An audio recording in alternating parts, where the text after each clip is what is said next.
Donc c'est vrai qu'à l'agence, on avait déjà travaillé en fait notamment sur le pôle éco, sur les tiers-lieux, les lieux d'innovation. Et moi, en tant que chargée d'études habitat, ça m'interrogeait. C'est vrai qu'on parle finalement peu du logement dans l'innovation, etc. C'est très ciblé sur le travail.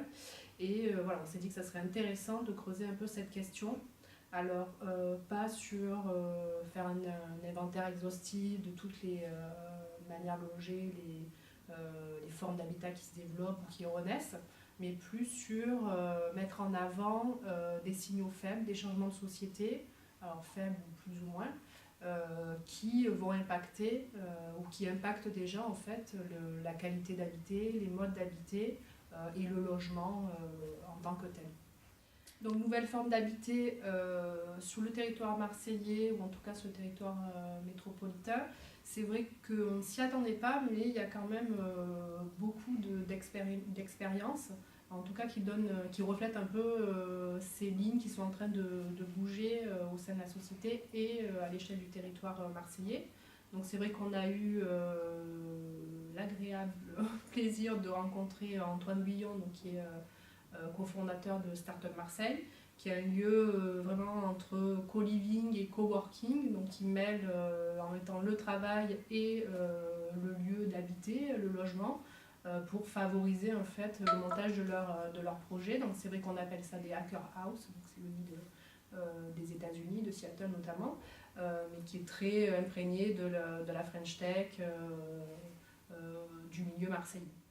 On a aussi d'autres expériences, alors là plus dans un cadre, on va dire, normé, dans la promotion immobilière, mais avec des expériences aussi des opérateurs, de gros opérateurs nationaux, mais avec un ancrage également local, qui expérimentent en fait de nouvelles solutions pour faire évoluer l'habitat et l'adapter à nos modes de vie et à nos usages. Donc c'est le cas notamment, c'est l'expérience qu'on a mis en évidence donc, au sein de Smart Sale, donc avec la société Eiffage en partenariat avec la ville de Marseille et Euroméditerranée, qui a développé un système de pièces nomades qui permet par exemple à une personne qui ne se sert plus d'une pièce de pouvoir baisser son loyer en finalement faisant passer cette pièce à son voisin qui est un jeune couple un peu à l'étroit dans son logement. Ces expériences, finalement, elles recherchent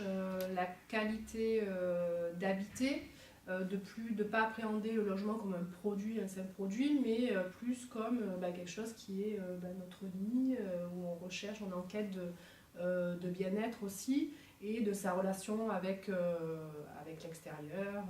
Voilà, l'habitat, c'est pas qu'un produit.